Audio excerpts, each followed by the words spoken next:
encourage you to go to XTV Belize YouTube and get us there on your television or on your handheld devices or your laptops, so you can get us wherever you are. Once you have a little bit of internet going on, XTV Belize is available to you.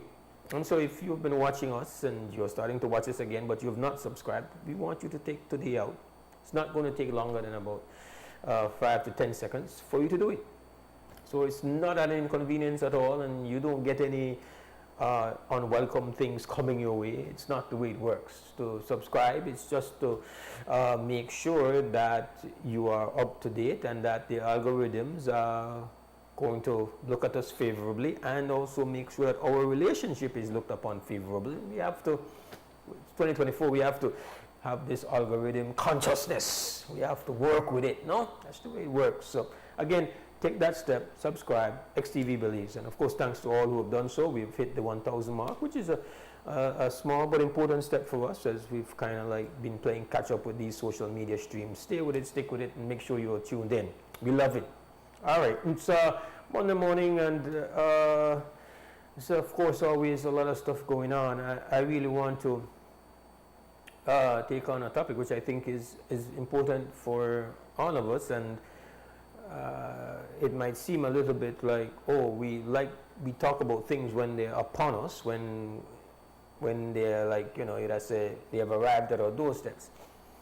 Well, as you know, we've had for a very long time some of the highest prices at the gas pump in the region, and it's lower than it was a couple of years ago, but for some reason it doesn't match what I'd say the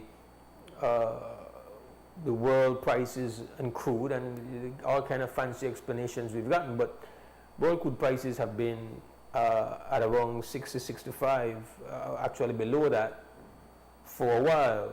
There was a peak in 2022 when it went up to about 110, 115, and that's when oil prices went up to about $15, $16 premium gas at the pump. It has never gone back down to where it was before that peak in crude prices. For whatever reason, this always happens. Like once it goes up, there seems to be a problem with it coming back down. We've had multiple shows on the cost of gas and how it's broken down. We've done that. What you pay at the pump, your tax on tax, is all kind of taxes that are piled up, and then you're taxed on that tax. That's what goes on at the gas pump. So we pay an extraordinary amount of money to gas for fuel, and a major part of it is not really for product, it's for tax. We have made the argument for a very long time that we cannot have a situation where the government views adversity by way of world crude prices going up as a windfall for itself. And because of the way it is structured, because of the way the tax is put on fuel, that's what happens. They get a bigger take when prices go up on the world market. And why is this important right now on this Monday? Well, things beyond our control is that the ever unstable Middle East is on the brink of all-out madness and chaos. And you say, what does that have to do with me? I don't live there, and I am not in the way. I don't know why they can't get along. That's not my business. I have to do with my life. Well, unfortunately, nobody on the planet Earth can think of themselves as being outside of the impact zone of what potentially can happen there. And it didn't really have to happen. It doesn't really have to go all the way to what some people are expecting it to go. A lot of voices, a lot of commentarians around the world are saying that if they were a betting person, they would actually bet that here comes World War III. I'm not there, that's not my thing, I'm not here to prophesy that, not at all. Nobody wants that, I'm not interested, I don't even want to utter that to the universe. The point is that there is chaos and there is some madness there, and it's at a point where it's not been before. And again, you say, but that's not my world. Unfortunately, it is our world. So crude oil prices went up 9% in less than a week. 9% after Iran dumped 180 missiles on military targets in Israel. 9%. So that's the start of things. So my message this morning, if I can just squeeze it in very quickly before we start getting calls, is that now is the time for us to voice our position that the government has a responsibility to protect us from that level of adversity to the best of its ability. And for it to do so is for it to put a cap on the tax that it takes on more fuel preemptively. Because it's not as if the government had any control, and we make this argument over and over and over again. It's not like they are due money because the Middle East, there is no extra cost to the government when things go buck wild in the Middle East. There's only benefit. And inevitably, there will be an increase at the fuel pump because the acquisition cost is going to go up. The problem is that the acquisition cost goes up, the taxation levels goes up on that, so there's a double increase on you, and it is absolutely suffocating. It's suffocating on an individual level. It is also suffocating on a level of productivity. Of course, the government is going to argue. We win, we get more taxes, we collect more money, we get to do this, we get to do that. That is a deformed way of having economic activity in a country where you're basically designed on just how much taxation the government is able to collect. What you really want to do is to make the productive sector be as efficient as possible. When we say productive sector, we mean people will get up this morning and are about lifting off the ground, whether it is the man who drive the taxi, whether it is the man who going fishing today, whether it is the man who going one farm where he going to. Every single body that's in that productive way of life, they use fuel. People will go from point A to point B for carry their skills to our workplace. They have to move. Either they want to use their own vehicle. Most want to get public transportation. Very few want to use one non-fuel based transportation. Very few people want to come from Los Lagos on bicycle today. So we don't reach that point yet. We don't reach that point where the prices at the pump explode. It seems almost impossible that that is not a scenario that's going to happen within the next month.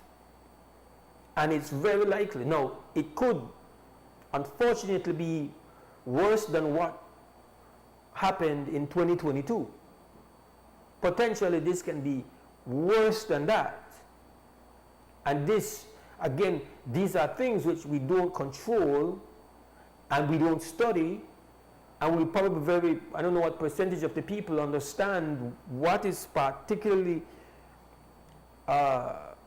unprecedented about the risk for a complete meltdown in the Middle East as we speak today, 2024. And I have no interest in to go into all the miserable details of the collision and clash that is going on there. But what I can say is that enough of what I've read and looked at over the past 2 or 3 days say to me, it ain't never been like that before. And it seems unlikely that anything exists that can stop it from escalating.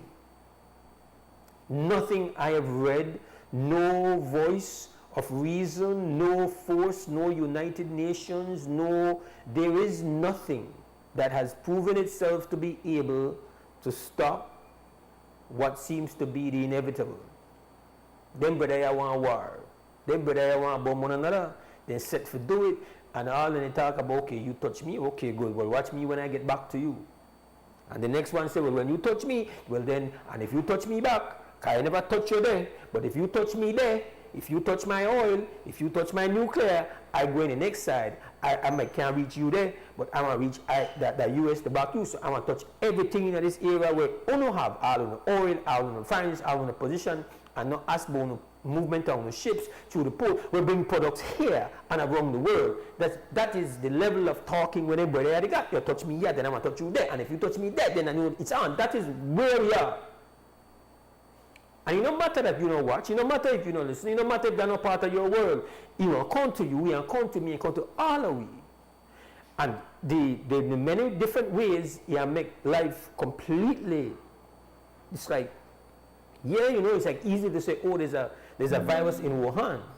And that will make for real life miserable. We talk about the virus in Wuhan before anybody even has started to have their first sneeze. But the point is that it may reach. And when it reach, we know what happened. So it's not like we to try to talk about something where you have no connection to it. The point is that the time to confront the government about what it needs to do to deal with the instability that this is going to cause, and one of the most palpable way this is going to cause tremendous discomfort. We don't have to, for we normal done bad already, for we normal at the pump. This is for we new low. Where we there right now at the pump, this is the bottom. We don't go lower than this, because right now, as far as the last 5 years, this has been the lowest the world crude oil prices have been. This is the lowest it has been for the last 5 years. So where we there right now at the pump, that we don't get better than that, which is already bad. Price of goods already bad. So you can't wait. I'm saying you can't wait for when you're here, and I get it, that's the way it's going to happen. But I'm saying to you right now, all I could think about this weekend, all I could think about this weekend is like, my goodness, it's like this a pain. It's like, I know they try figure out geopolitics. I know they have to try figure out who right, who wrong. The fact is that the way how many talk to one another, and nobody have any leverage for telling them slow down, stop owning to deal with. And obviously, there are all kind of agendas going on there, and that's again, that's not for we business. That's not for we business in the sense that if who to pay them and who to provide weapons to them can't tell them to stop. It's like, what we're supposed to do about that? And at the end of the day, oh yes, there are conflicts all around the world. There ain't no conflict that creates a global distribution of discomfort and pain and suffocation, like when we part the energy become one hot mess. I only say energy just mean the oil, most of it. And in many different ways, we could just hope right now that this not happen. I pray that that what seems to be the most likely scenario, that this get worse before it gets anywhere near stable. I hope that everybody is absolutely wrong on that. I hope that I am absolutely wrong on that. I could tell you, we don't want no part of all-out war between Israel and Iran. Like you don't want no part of that. But we have a call. Good morning, WUB. Good morning, Brother Mose. Good morning, sir. Brother Mose, it's insane. You imagine, are you hearing me? Yes, sir, loud and clear. You imagine it's approximately over 8 billion of us on this planet. Mm-hmm. We are living in our universe with billions and billions of planets. And there are billions and billions of other galaxies out there. Mm-hmm. And the extreme Christian right in the States and Europe and Canada believe that of all of us on this planet, and all of these billions and trillions of universe and multiverse out there, only 6 million people is God's chosen people. Hence the reason so much armament is being given to the Zionists from Europe, from Australia, Canada, United States, to bomb Palestine, to bomb Lebanon, Syria, etc., etc. It is insane, Brother Mose. In this time of technology that we are living in this time of world history that we are living in this time of world archaeology that we are living in, world DNA that we are living in, to believe that these Zionists that came from various countries in Europe and Asia, the Soviet Union, etc., are God's chosen people. So this is the problem. This is the problem. And Netanyahu, that his people came from Spain, is imposing this type of argument on the Congress of the United States and the right-wing Christians, and even down here in Belize and the Caribbean, that the people have this mad notion. So until the world wake up to the reality that this is a movement in Palestine, worse than Adolf Hitler, worse than Stalin and Lenin, and Pol Pot, that is causing this genocide to humanity. It's going to continue. And the same people in the United States Congress and in Europe and in the Caribbean need to stand and say, look, enough is enough. You ain't no chosen people. You ain't no different than anybody else on this planet. And you have to stop your madness, because both the Jews and the Arabs, the knowledge that they have, they got it from the pyramids of Egypt. They got the knowledge from what other ancestors developed thousands of years ago in Africa.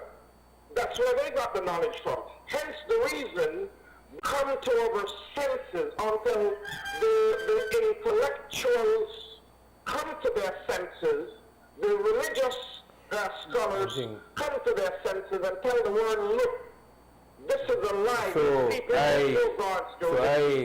So brother, respect, obviously there's a lot of different factors involved with this collision, and obviously there's that discussion, but then there's also a discussion to deal with the actual impact of what's going on there, and it's no matter who you believe, that the right one or the wrong, who they not the right, who not the wrong, who evil, he would. The fact remains is that when you have a collision like that, that seems so likely, that it doesn't matter which God you worship, when that happens, the fact remains is that there's going to be some pain coming your way. And we have to have a level of consciousness of how we are going to make ourselves sturdy and stable as best we can.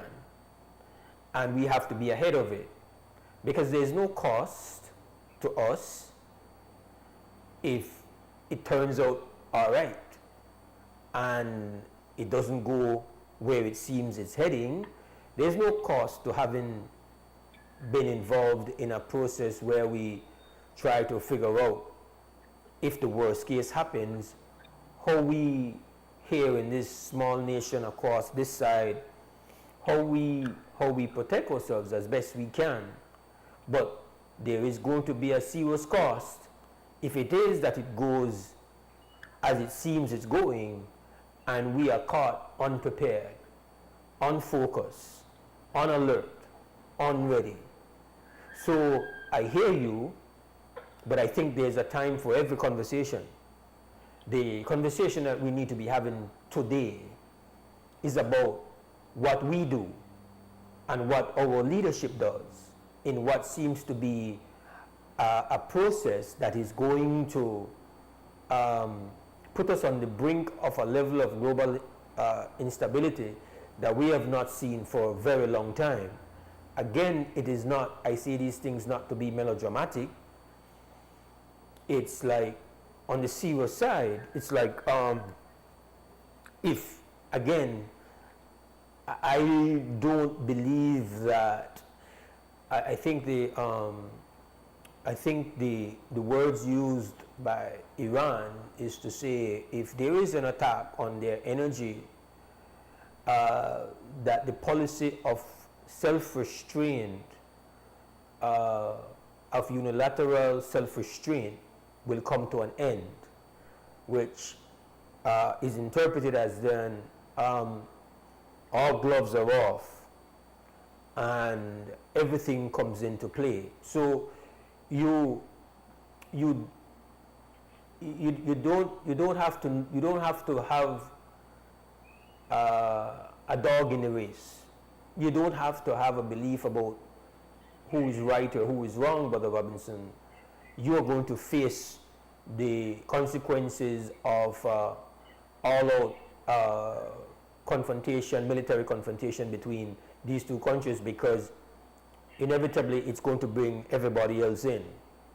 And so the conversation this morning is to say, I'm sure there are other ways that we are going to be impacted, but what I do know is that we already paid too high a price at the fuel pump on an individual level, and just to move from point A to point B requires such a personal financial sacrifice. And we have been saying for so long that this has to be revisited.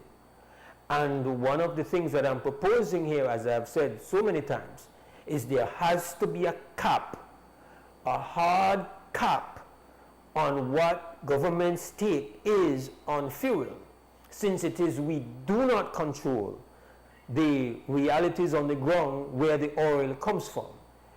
I think it's the only sane thing that we can try to do at this point in time. Well, Brother Mose, I would agree with you. Now, one thing I would like to remind you is that a lot of us, as conscious and revolutionary African people, we saw the handwriting on the wall many decades ago, and hence we have been trying to do the best we can by advising our people that, look, it is time to go back to the land, it is time to plant your own food, because the time will come that whenever it gets bad out there, the way how the Caribbean in particular have turned by just importing, I remember back in the 60s, 70s, a lot of the food that we ate here in Belize and in the Caribbean was homegrown. And then we started to import chicken from the United States, in Jamaica in particular. So the Caribbean leadership dropped the ball by really not investing in the local market to develop our own self-sufficiency in agriculture. So I think definitely that it is high time now that they start to look inward and say, you know what, this thing is getting worse out there in the Middle East. It's going to have a global effect. Therefore, invest in our local farmers so we would be able to have food to feed our people. Petroleum-wise, sad to the situation in Venezuela, because they did cushion us for a certain period of time, during the Petrocaribe situation. nevertheless, we would have to look to different alliances now to see how we could offset that, because definitely the prices would go up. And lastly, Brother Mose, but I think we need to. I can't not make sure that every single time the issue of what we pay at the pump comes up, for us to understand ultimately at its core what is wrong about it. And what is wrong about it is not that we are denying what is due to Caesar to be given to Caesar. They say taxes and debt are the two unavoidable things.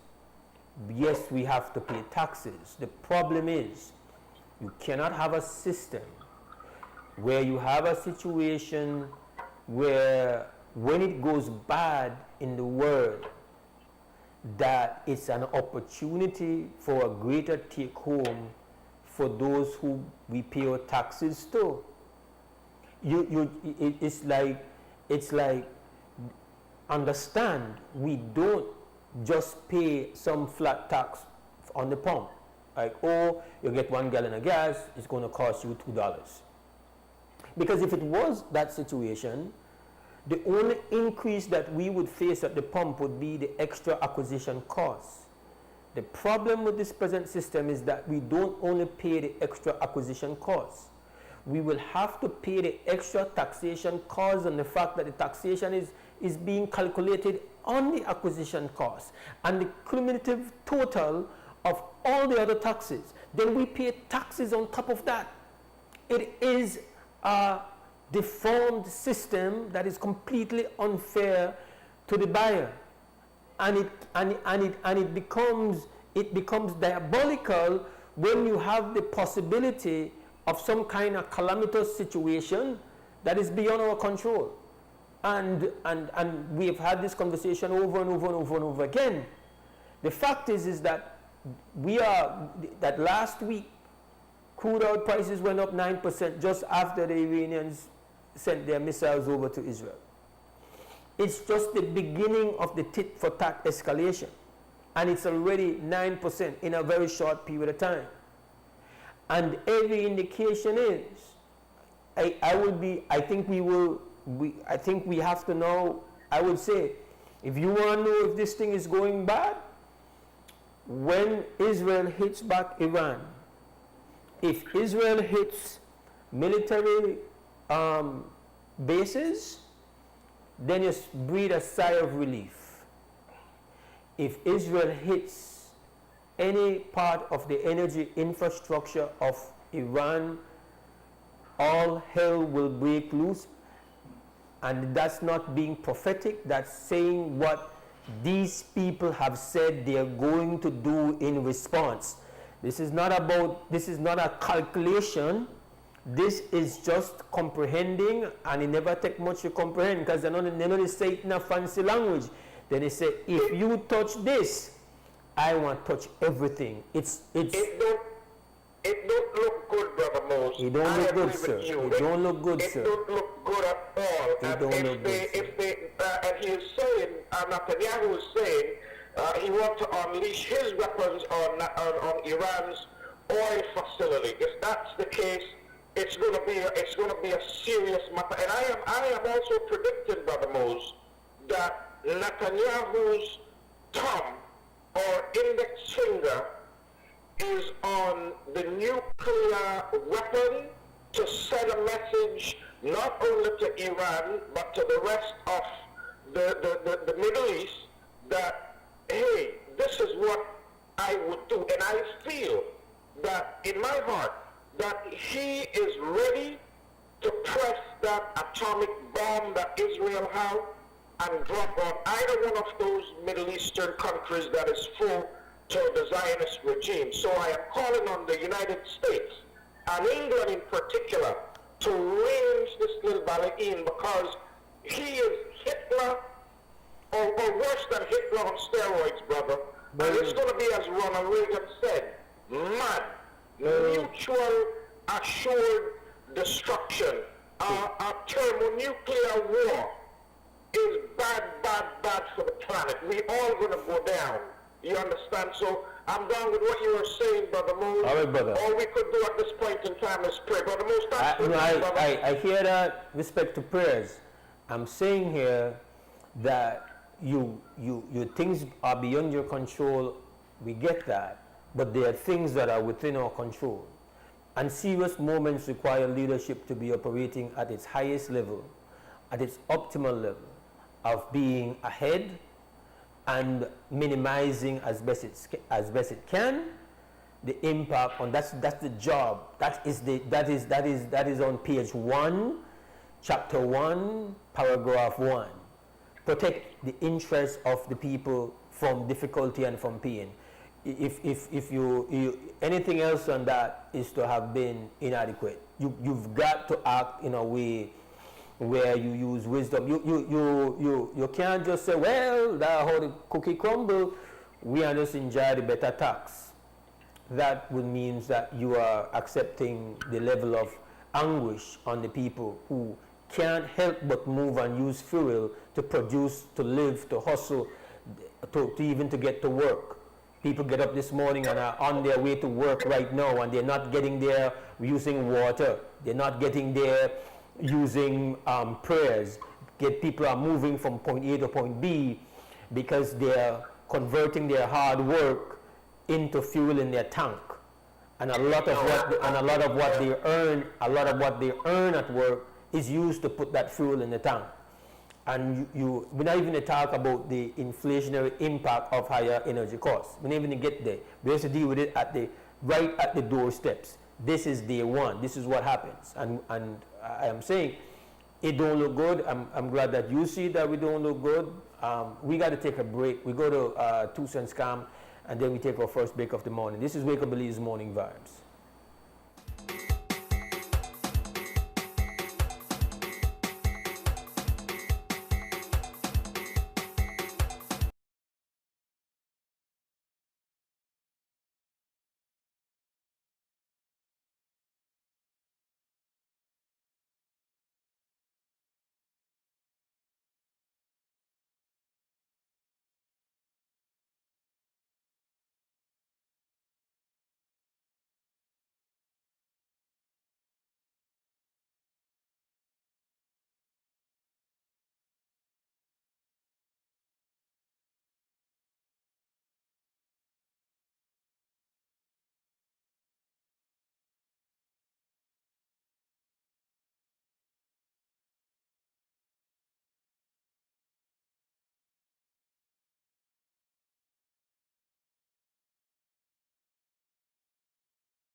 Hi, welcome back to the WB Wake Up Believes Morning Vibes. Mose Hyde hosting today on this Monday morning, 7th of October, 2024. And as is our tradition, we've got our phone line available to you. Access at 280-5848. That is the live line for you to participate in the conversation. And of course, we love when you participate. Feel free to do so, even if the topic that you want to introduce is not one that we have been talking about. That's generally how it works. We've started off this morning not exactly dealing with anything warm and beautiful, just really dealing with what appears to be a dire road ahead, not just for us, but for the planet. And we definitely hope that that is not what happens. We spoke a bit about the potential impact of all-out military showdown between Israel and Iran, and they've been at war, so that is not the issue here. Do understand that the military confrontations between Israel and Hamas and Hezbollah are basically, and even to some extent, the Houthi rebels in Yemen are all strong allies and surrogates of Iran. And so it's not as if though they've not been getting at each other. The point is that it has reached a certain point where the escalation process has begun. They call it the escalation step, that both nations are now on that escalation step, and the point that they are located on that escalation step is not good for them, the region, or the world. Again, this is outside of we're in a small country way over here in Central America. And so, it's like natural question and be, well, what that got to do with we? Well, we try to make an argument that at the very least, we got to share a pay in the come from that. And that the obligation and the responsibility of the government of Belize is to act in such a way as to minimize the impact that we feel. And one of the sure ways that we are doing our best to make sure that the price of fuel that we paid at the pump is not going to be what we saw it was in 2022. And even though up until last week, world crude oil prices were at a very significant low, a 5-year low, it has now gone up 9%. And even though it was at that all-time low, we were not anywhere near getting the price per gallon here down to let's say $10. We didn't get there. And we know the impact and we know the struggle what that brings. And even if you don't go on a vehicle and you say, well, I know I forgot the gas station, yeah, but you have to use goods that are brought to you by people who use fuel. And you have to pay for services. And so to an extent, to a great extent, it's an unavoidable problem. But we have a call from Good Morning WB. Good morning, Mo. This is Sandra on this matter. Good morning. I think last week I may have heard the tail end of. Did you bring this matter up last week? The rising cost of living. I'm not sure. I can't recall specifically. Anyway, I thought I heard a tail end, but you see, I don't know that I agree with you.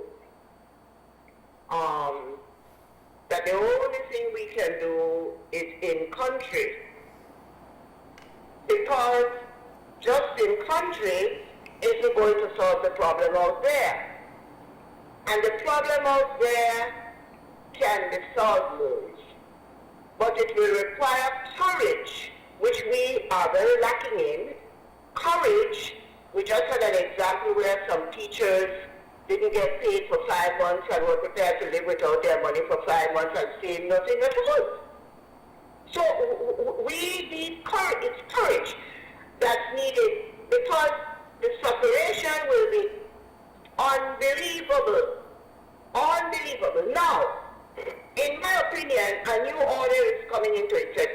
A new industrialization is marching across the planet, and accompanying that is a new change in culture. The total human culture will be changed because of the technological advance.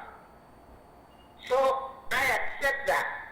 But what I don't accept is chaos that can be avoided. There'll be chaos anywhere accompanying that. Labor is going to be restructured, all of that. But the chaos that will come out of the Middle East is simply going to be, make it, if it was 100 times that, it will become 1,000,000 times that. Unbelievable. And that is where I take the position that we must not only be acting in country, we must be acting extra country, outside of country, intra-nation, intra-region. We have to do that. First of all, Mose, the thing a country like Belize has to decide is, what terminology are we going to go by? What is the term? Because the terminology being applied is what they will come to you when they come to line up their support teams, right or wrong. They'll come to line up support teams, and then they will come with a terminology, and if you haven't taken the time to work out the terminology that you understand on the basis of facts of the matter and the evidence of the issue to be the correct terminology, you'll just go along with it, because you will need to save a space for yourself. You have money that they're giving you in grants and loans and this and that. So you're going to make decisions that will not be the right historical decisions, made for the right reasons. They will be made for the wrong reasons, and they will add to the chaos outside and our own chaos inside. That is where we are at. So terminology is one of the major problems in this matter. We need to decide what is terrorism. What is it? And are all these actors terrorists?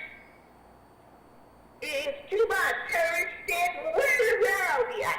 We need to have a definition of language, a linguistic definition, in order that we can argue our case. Where can we argue our case? Mose? Belize was busy selling its vote for some world event, auctioning it off between Korea and Saudi Arabia. Right or wrong? We were busy doing that. Made international news. Not necessarily Belize, but the fact that there was an auction going on. We got into that. So we know when to get into the international events, don't we? We know when to get in there. Well, let us know when to get into the correct international events. Belize belongs more to CARICOM. It belongs to SICA, the Central American Integration System. So it straddles two regions. Then it belongs to the Organization of American States, a macro region. Then it belongs to the Association of Caribbean and Pacific States, 4.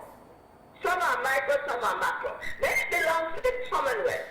Then it belongs, I believe we are still part of the non-aligned movement. I'm not too sure where it belongs to. We belong to all kind of, we know to belong to organizations.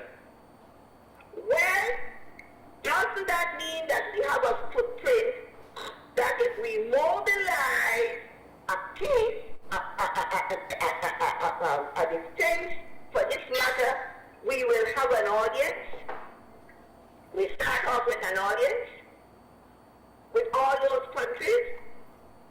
I have wanted to see Belize seek union in the African Union, if only as an observer state.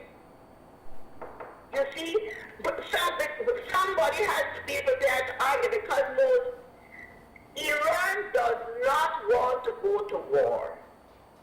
It can't afford a war right now. It can't afford a war.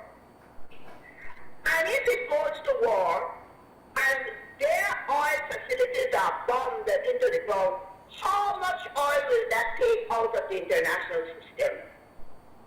Which will immediately push up the price out of the roof. $100, you think that's bad? That would be nothing compared to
money to buy for 3 months. No. Emergency reserves for health, particularly health. We don't have any of that. None of that. We need to look at that. We need to do what Taiwan did when they crossed the Straits of Formosa. Those people brought no chocolate, no kind of import that they never need for almost 60 years. But what they had reserves in the billions at a point in time at the end of the 20th century, around 98 to 100 billion reserves. You see, from being careful, cautious, thrifty, in the face of their very straitened circumstances. They needed to be prepared for China crossing the Strait of Formosa any day. They could not afford without the money to deal with that. So, similarly, you can have a situation where the government is taking the tax, and then you have every shopholder raising the price for you, which is what has happened. Look at the cost of oranges, Mose. Our people need vitamin C. You need vitamin C and zinc as your basic of the immune defense system against sickness. Look at where oranges have gone. And our leadership blindly going about their business don't seem to be in the least concerned at the micro level of our survival. They have to become concerned at the micro and the macro. It can't be one or the other. It has to be both. But as I said, my argument is, it isn't only to deal within the country. The league has a unique opportunity to deal outside of this country. It's only to stand up and say, listen to me, you all are being hypocrites, you are being duplicitous. Give me an example, Mose. Brazil is one of the biggest exporters, the second biggest exporter of fuel to Israel. Albania is moving up to the third. Albania has a dominant Muslim population and was always supportive of Palestine. Well, they've forgotten Palestine altogether as they seek to take care of themselves. So, you can't have people talking through one side of their mouth, doing another thing to the other side of their mouth, doing something different with the left hand and something different with the right hand. It's getting us all into trouble, into serious trouble. And you will add this war now to Ukraine and Russia. You see? And more, the next thing. When is Europe going to stop seeing Iran as Persia on the Darius degree? When are they going to stop seeing that? When are they going to stop fighting a Peloponnesian war of 2,000 to 3,000 years ago? When are they going to stop doing that? And they're dragging you and me into it. That's what this into the Crusades. Man, the Crusades were almost 1,000 years ago. You think we have any right to be carrying out a crusade affair in this century? But that is what is happening. And unless our leadership sits down and gets a full and proper, comprehensive, profound understanding of this matter, and our people get the similar understanding so our people can take them on. Our people can't take them on in any argument because our people not informed. They can't take them on. So there's no need through democracy. Our people and the leadership equally informed, equally participatory in this decision making. Which is, we may not stop it, but what we have allies. We have the capacity to build alliances. We have that capacity to build alliances. And people who will listen. You see? You need sense in this craziness that's going on because it's heading for total, utter lunacy.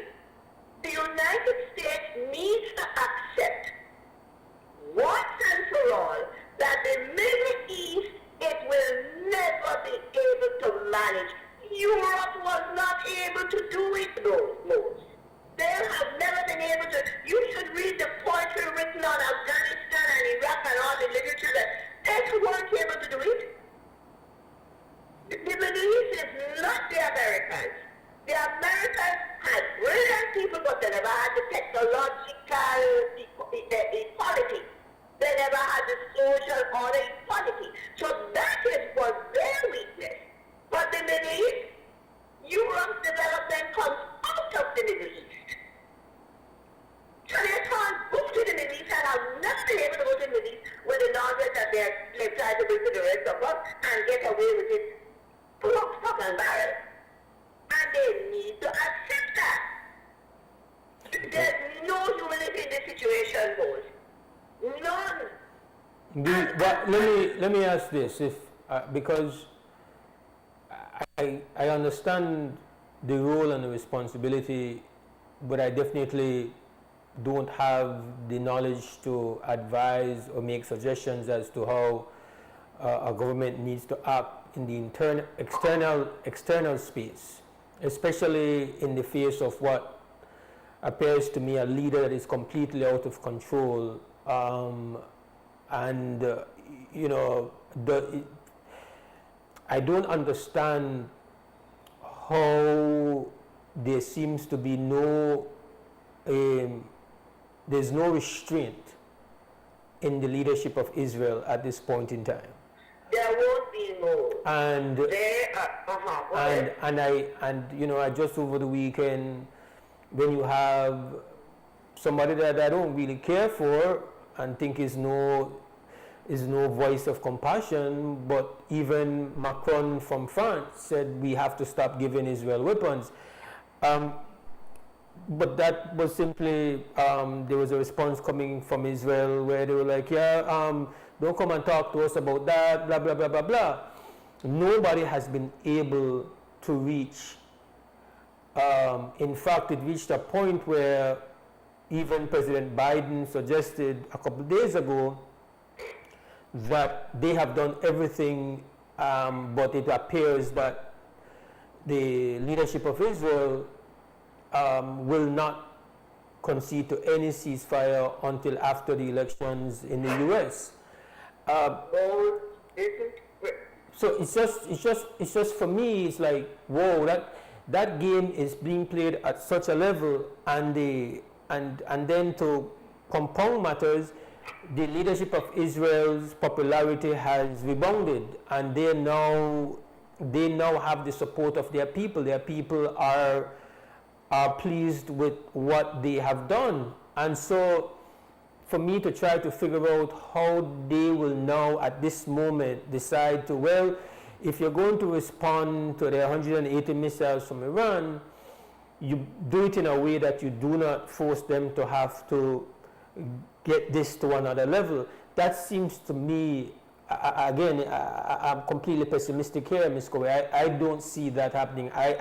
I would be happy. I am not, Mose, I don't think you start off seeing that the impossible can become the possible. How are you going to start off that way? We are humans.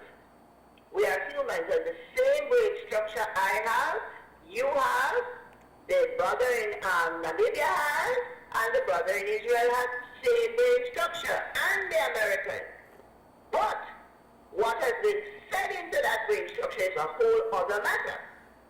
It's a whole other matter. The very food we eat is going to have an effect on us. Our experiences are going to have an effect on us. And if you have somebody accompanying you who is your partner in wrongdoing, then you don't have any reason to practice restraint whatsoever. Because the first lie was told and the lie was allowed to become facts on the ground. The very first lie, you and I were not there.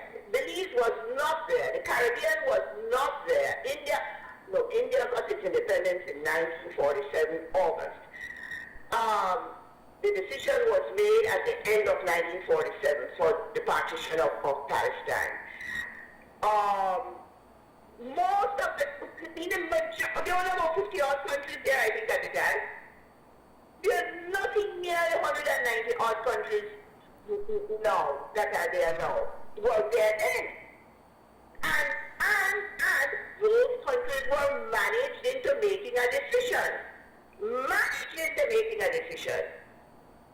And that managed decision is what we are paying the price of. It's as simple and as stark as that. And nobody gets up and says that more. I haven't been a follow-up listening to the UN. Not me. But this time I listened. I have been listening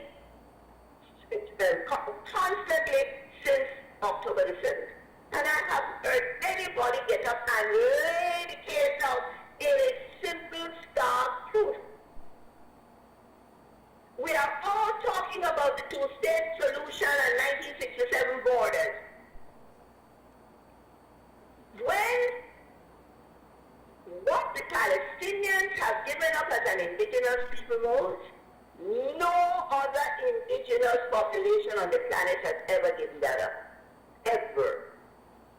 When you read the letter that Yasser Arafat wrote in the 1992 Oslo peace arrangement, Israel wrote a letter with I think the 2 sentences or something like that. Yasser Arafat wrote a 1.5 page of what one Arab described as total surrender. Maybe because he was aging, tired, worn out, desperate to see his people have a place and sanity. But that didn't give them what they were trying to get. It didn't give it to them because too much hurt and pain had been inserted in between 48 and then. Too much pain, too much suffering. And I really think that to me, it doesn't matter whether Israel begins the understanding or not. It's to get the rest of the planet to understand. You know, I heard a discussion with a Greek politician about 3 or 4 months ago. And he made the point, he said, we in Europe have always known the truth about what we did with Israel. This is what he said. He said, we've always known the truth, but we never spoke about it. Our parents never spoke about it, but they knew what they had done, and they knew what they had done was wrong. And that this is the care they are paying for. So, if we are going to wait for them to tell us the truth, they won't do that. But if we take on the telling of the truth, the third world, the world that is backing up out of chaos and confusion to survive, take on the telling of the truth. But it can't be a truth that's slanted. It has to be a truth based on the facts of the matter. One fact. When Hitler moved east, reached Poland and then moved west, what happened in every European country that Hitler entered? What happened? What happened with what? The countries that Hitler entered? That he occupied, because it was an occupation. I think of multiple things. The one that comes to mind was that you would have obviously a level of people being killed, women being raped, and you would have people who were willing to go along with the Hitler occupation as well. Those are the things in my head, no? And then there were the people who were not prepared to go along with it, right? Mm-hmm. What name did they give them, Mose? I don't know what they call them. Resistance. Yeah. The resistance movement. That is the name that was given to them. And in France, General de Gaulle would from London announce that all resistance units would be brought into the French army and regularized. Regularized. Every European country produced its resistance force. Small, big, linking up with others, whatever. Because of occupation. So, I take a simple position. Stop using the word terrorist to me. Let us sit down and work out how this came about. How did this come about? What brought this about? Occupation brought it about.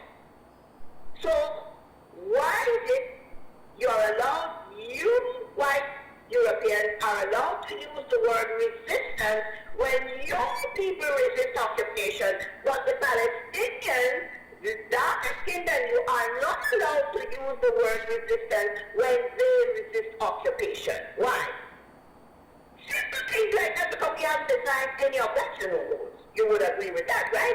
We have not defined any of that. Is that right or wrong? Mm-hmm. Huh? They have weaponized the use of the word terrorism, so that is how they're able to. And we go along with it, right? Well, not. I will. Well, based on the last presentation made at the UN, the objection to the Cubans being regarded as a terrorist state. Yes, but that's a state. Yeah, to be a state acting as terrorists. And if my memory serves me right, I think our foreign minister did not use the word. There was a specific term I think he used in describing Hamas and the event that happened actually 1 year ago to the date, Yes. October 7th last year. But we need to have this generalized. Yeah. You can't be dodging, confronting it and dealing with it. We need to take it on. Because it's in our interest, it's in our survival interest that these matters be straightened out. Be straightened out. If we don't, all of us will be caught up in the conflagration. Everything will there will be no control left. I hope, Ms. Correa, that at least in bringing the topic up this morning is that at least to establish to those listening and watching that yes, we know that there's always a bit of trouble going on in the Middle East, and we know that there's been a lot of stuff, and we've had these conversations about Gaza.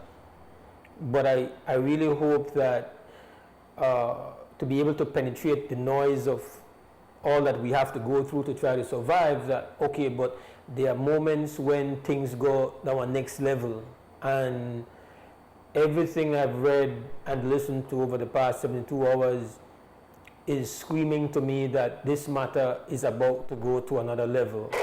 Yes, it is. It is. And but it has been so for quite a while, Mose. You see, the Middle East, we are only seeing it now.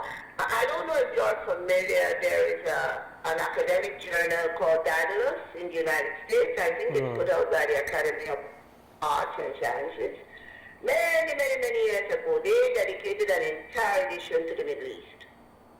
The Middle East is of immense significance. They are not a warring quantum.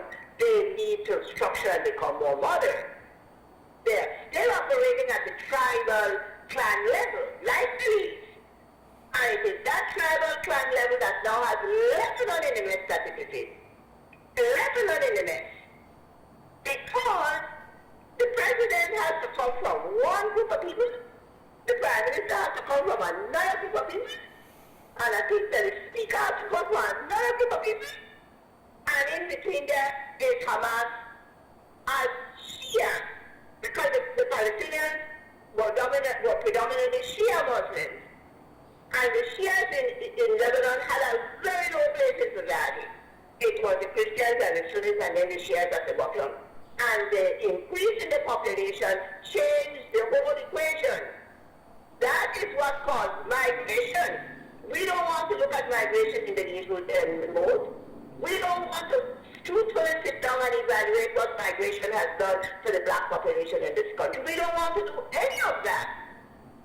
We are always wanting to go and pray like some Catholic church and beg God to tell us we are wonderful democracy. This country tells so many lies about itself, it's not funny.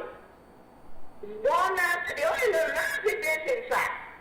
And you can't afford lies in this time now. Because you can't go to the next man and demand he tells it. You can't go and demand that he tells the truth, but you are busy telling lies. That is the situation we have with Morocco and the Western Sahara. That is the situation we have. But this is in Lebanon. Believe it, civil destruction. Look at our National Assembly. All personality of man, that is not so in the modern era Mose.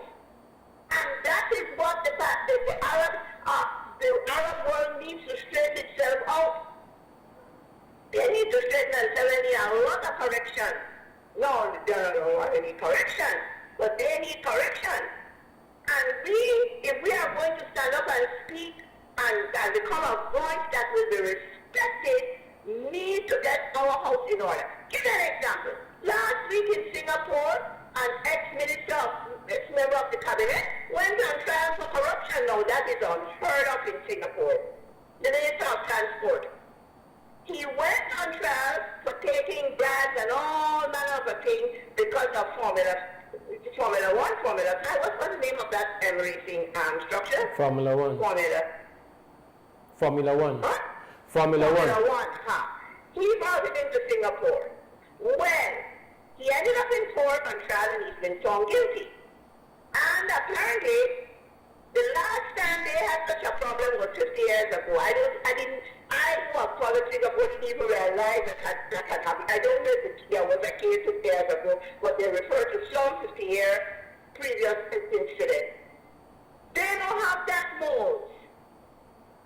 They make sure they get him straight now, haul him before the court, he starts his jail sentence today, Monday. He starts his jail sentence. Those are the things you need. You cannot be running a tribal, clan, primitive, feudal, pre-feudal social structure in this age with the technology at our disposal. You can't do it. You can't do it. So we need to take a leap out of those people who bring you watch what's happening in Lebanon division. Everything that's happening in Lebanon can happen here. Everything. I have to go on that note. I have to go to break, Miss Corey. Thanks so much. Yes, bye-bye. We go to break. We'll be back. Yes,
say, because you know, I don't have to pay the attorney bill, but the point is that that's what you need.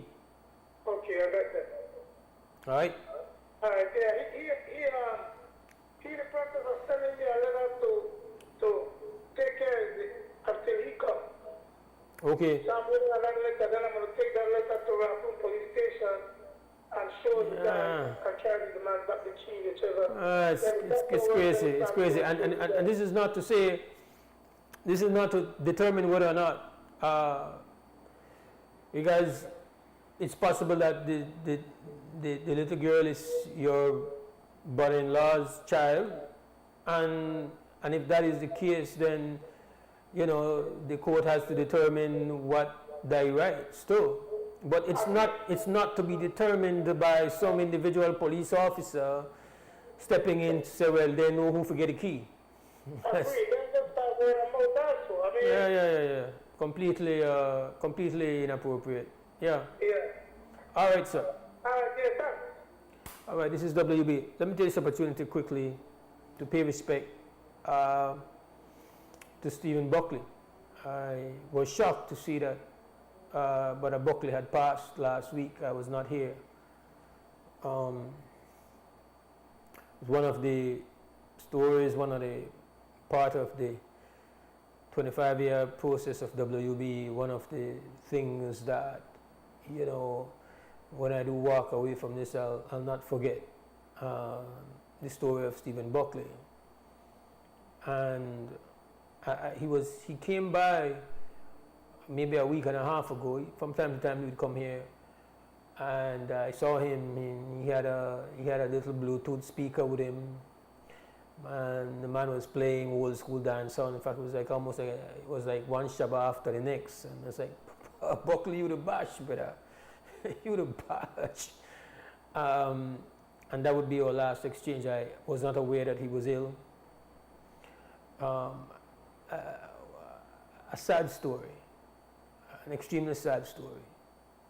And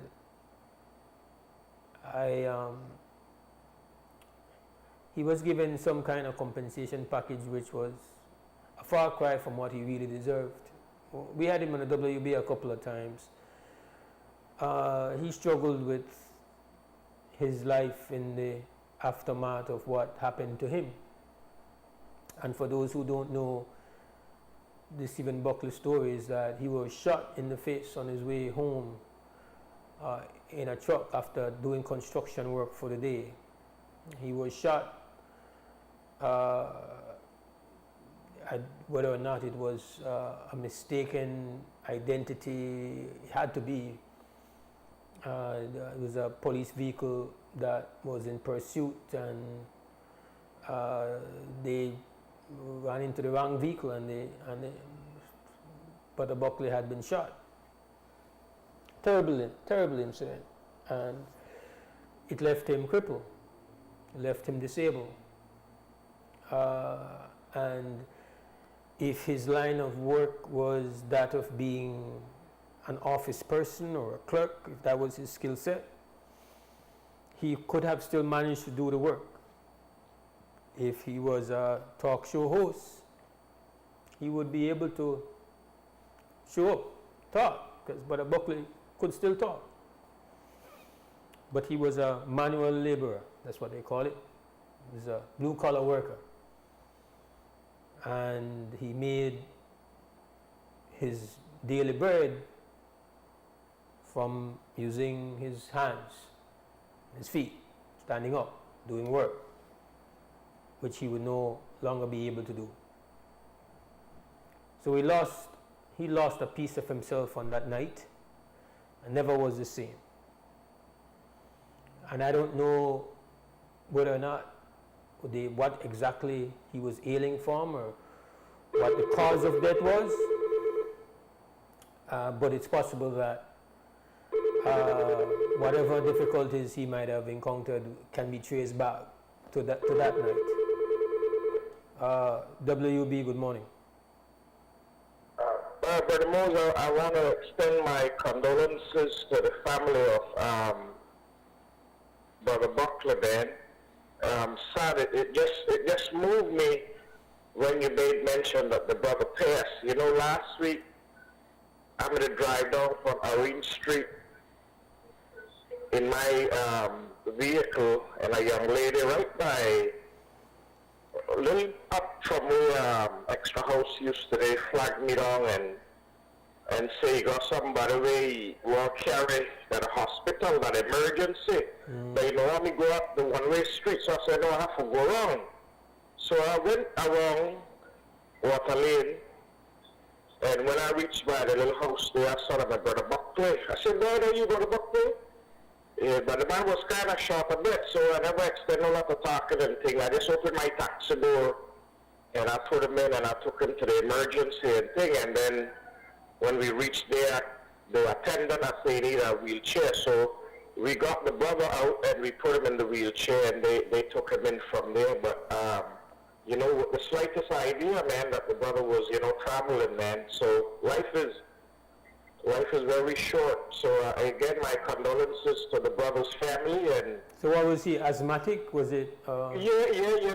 The young lady, we flagged me down, say he short a bit. Yeah, he say can't catch your breath. Yeah, so I had a next passenger in my vehicle, so I asked him permission if I could pick up Brother Buckley. He said, no problem. He say pick up her. So, you know, we got him in the vehicle, and he made a talk, but kind of on pause. So I don't know, well, you know, the brother shot the breath and thing, but I managed to get him up to the emergency. We got him inside. They allowed me to drive all the way up to the little bay there, and we got him in the wheelchair, and they wheel him in. He looked to pay me. I said, no, bedroom, that's okay, you know, that's okay. Because, you know, Buckley, you know, original bedroom from way back, man. So really sad. It moved me, Brother Mose. Yeah. Yeah, man. Give thanks. Yeah. Give thanks for sharing that with us, Brother Robinson. Give thanks. Yes, brother. Yeah, man. This is Wake Up Billy's Morning Vibes. Again, yeah, sad thing, sad loss. Not a famous person, at least his story is known, obviously, not, you know, he's known for being unfortunate, terribly unfortunate, and for a real terrible incident, and it was never the same. And in other circumstances, in other countries, he would not have had to worry about $1 for the rest of his life. Yeah. We take a break, we come back. The Office of the Prime Minister invites you to the National MSME Roadshow 2024. Join us for free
All right, welcome back to the WB Wake Up Belize Morning Vibes. Mose Hyde hosting today.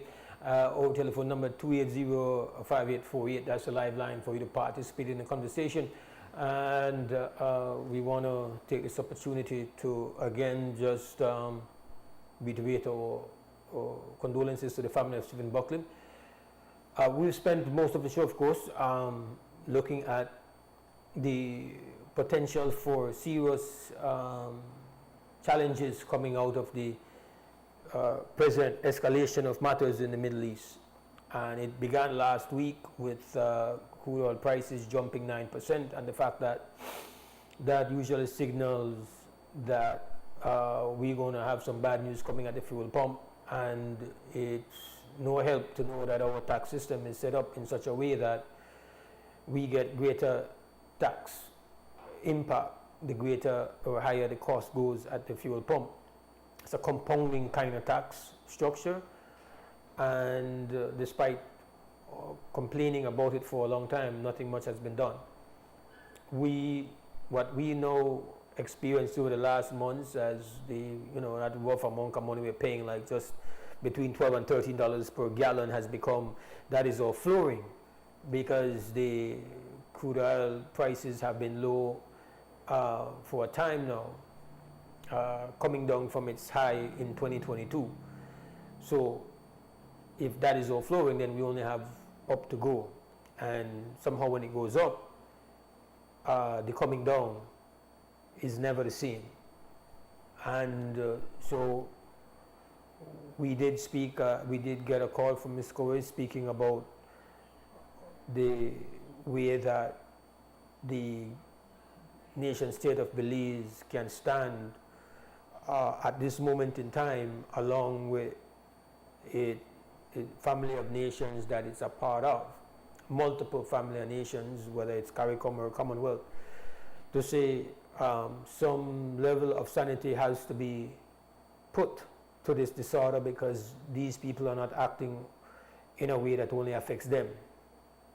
And the suffering that comes the way of small countries like Belize around the world is crazy. And whether or not you care about it, or you watch it, or you read about it, don't really matter. It's going to come here if it gets worse. And the likelihood of it getting worse is high. That's it. No long story, no who bad, who evil, who good, who whatever. The fact is that the escalation of war with people who have made significant investment in the ability to wage war is no doubt a recipe for mayhem and chaos when it reaches a point where people lock themselves into a point of no return. I don't have great hope, but even without great hope, there is a need to act. And I think for me, bringing up the topic here today is just to say, listen, awareness helps. And that you cannot act as if though it's no concern of yours. Because that is really not logical and not factual. Unfortunately, it is a concern. We're out of time. Carla, if you're going to be quick, you can get on. Otherwise, I got to go to my final break. Good morning. Good morning, Mose. Good morning. I want to change our topic a little bit and speak about pageantry.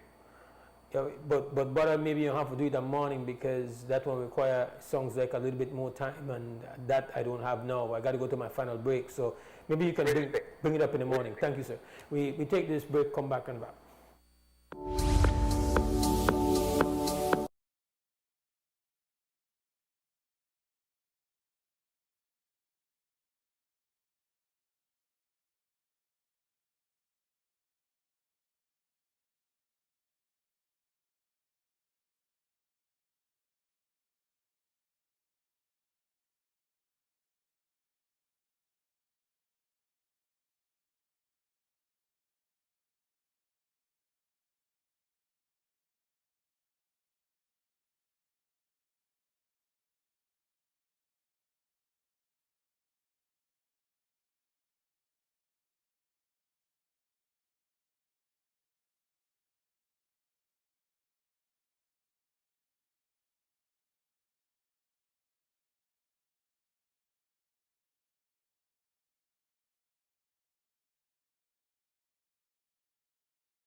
All right, first morning of the week is now in the books. As they say, we all the time. We invite you back, however, tomorrow morning, 6:30, for the Tuesday morning edition with WUB Wakeability's Morning Vibes. We've got to give thanks to the team. Larry G at Creme Radio, at XTV, Clay Flores, and director this morning, Ms. Krista Flowers. Hope you have a great Monday. Belize, stand strong, stand firm. For now, we're gone! Belize, wake up, Belize. Wake up, Belize. Wake up, Belize. Wake up, Belize. Wake up, Belize. Another day is here. Wake up, Belize. Wake up, Belize. We gotta keep moving, na na na na. Wake up, Belize. Wake up, Belize. Everybody gotta put their time in. Wake up, Belize. Wake up, Belize. Voice our opinion and place your